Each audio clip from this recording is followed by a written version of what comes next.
ಆಚಿ ಮಸಾಲ. ಎಂತ ಅಡಿಗೆಯ ರುಚಿಯಾಗೋ ರಹಸ್ಯವು 20 ರೂಪಾಯಿ. ಕೆಪಿಎಸ್ಸಿ ಪಶು ವೈದ್ಯಾಧಿಕಾರಿಗಳ ನೇಮಕಾತಿ ಹಗರಣಕ್ಕೆ ಸಂಬಂಧಿಸಿದಂತೆ ಅಪರಾಧ ತನಿಖಾ ಇಲಾಖೆ ಸಿಐಡಿ ವಿಚಾರಣೆ ತೀವ್ರಗೊಂಡಿದೆ. ಪ್ರಕರಣಕ್ಕೆ ಸಂಬಂಧಿಸಿದಂತೆ ಕೆಪಿಎಸ್ಸಿ ಅಧ್ಯಕ್ಷ ಶಿವಶಂಕರಪ್ಪ ಸಾಹುಕಾರ್, ಕೆಪಿಎಸ್ಸಿ ಸದಸ್ಯೆ ಶಾಂತಾ ಹೊಸಮನಿ ಹಾಗೂ ಐಎಎಸ್ ಅಧಿಕಾರಿ ಜ್ಞಾನೇಂದ್ರ ಗಂಗಾಧರ್ ವಿಚಾರಣೆಯನ್ನ ಎದುರಿಸಿದ್ದಾರೆ. ಹಾಗಿದ್ರೆ ಏನೆಲ್ಲ ವಿಚಾರಗಳು ಹೇಳಿದ್ದಾರೆ ಅಂತ ಹೇಳ್ತೀವಿ ನೋಡಿ. ಕೆಪಿಎಸ್ಸಿ ನೇಮಕಾತಿ ಅಕ್ರಮಕ್ಕೆ ಸಾಥ್ ಕೊಟ್ಟಿದ್ರ ಆರ್ಟಿಒ ಇನ್ಸ್ಪೆಕ್ಟರ್. ಕೇಂದ್ರ ಕಚೇರಿ ಸಿಸಿಟಿವಿ ಫುಟೇಜ್ ನಾಪತ್ತೆ, 329 ಅಭ್ಯರ್ಥಿಗಳಿಗೆ ನೋಟಿಸ್.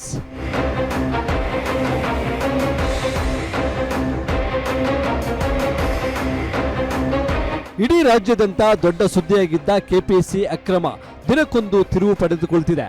ಒಂದ್ ಕಡೆ ಕೆಪಿಎಸ್ಸಿ ಮಾಜಿ ಅಧ್ಯಕ್ಷ ಶಿವಶಂಕರಪ್ಪ ಸಾಹುಕಾರ್ ಮನೆ ಮೇಲೆ ಇಡಿ ದಾಳಿ ನಡೆಸಿ ಮಹತ್ವದ ದಾಖಲೆಗಳನ್ನ ಈಗಾಗಲೇ ವಶಪಡಿಸಿಕೊಂಡಿದೆ.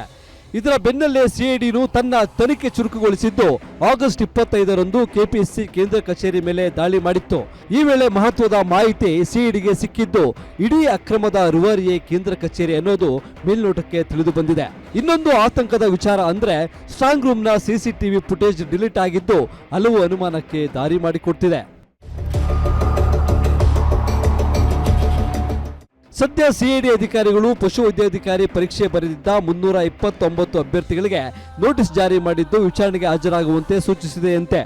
ಅಷ್ಟೇ ಅಲ್ಲದೆ ಇತ್ತೀಚೆಗೆ ದಾಳಿ ನಡೆಸಿದ್ದ ಇಡಿ ಅಧಿಕಾರಿಗಳಿಗೆ ಅಕ್ರಮದಲ್ಲಿ ಸುಮಾರು 29 ಅಭ್ಯರ್ಥಿಗಳ ಪಾತ್ರದ ಬಗ್ಗೆ ಸಂಶಯ ವ್ಯಕ್ತವಾಗಿದ್ದು ಅವರೆಲ್ಲರೂ ತಪ್ಪಪ್ಪಿಕೊಂಡಿದ್ದಾರೆ ಅಂತ ಹೇಳಲಾಗ್ತಿದೆ. ಇದರ ನಡುವೆಯೇ ಸಿಐಡಿ ಅಧಿಕಾರಿಗಳಿಗೆ ಅಕ್ರಮದ ಪ್ರಮುಖ ಲಿಂಕ್ ತನಿಖೆ ವೇಳೆ ಸಿಕ್ಕಿದೆಯಂತೆ. ರಾಜ್ಯದ ಗಡಿಭಾಗದ ಚೆಕ್ಪೋಸ್ಟ್ನಲ್ಲಿ ಕರ್ತವ್ಯ ನಿರ್ವಹಿಸುತ್ತಿರೋ ಸಾರಿಗೆ ಇಲಾಖೆಯ ಹಿರಿಯ ಮೋಟಾರು ನಿರೀಕ್ಷಕರು ಅಂದ್ರೆ ಆರ್ಟಿಒ ಐಎಂಯು ಇದರಲ್ಲಿ ಭಾಗಿಯಾಗಿದ್ದಾರೆ ಅನ್ನೋದನ್ನ ತನಿಖಾ ಸಂಸ್ಥೆಯ ವಿಚಾರಣೆ ವೇಳೆ ಬೆಳಕಿಗೆ ಬಂದಿದೆ.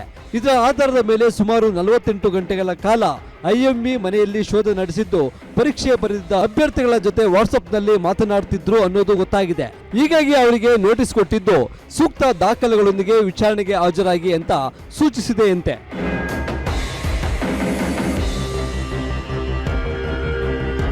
ಒಟ್ಟಿನಲ್ಲಿ ಕೆಪಿಎಸ್ಸಿ ನೇಮಕಾತಿ ಅಕ್ರಮ ಬಗೆದಷ್ಟು ಹೊಸ ಕರ್ಮಕಾಂಡ ಹೊರಬರ್ತಿದೆ.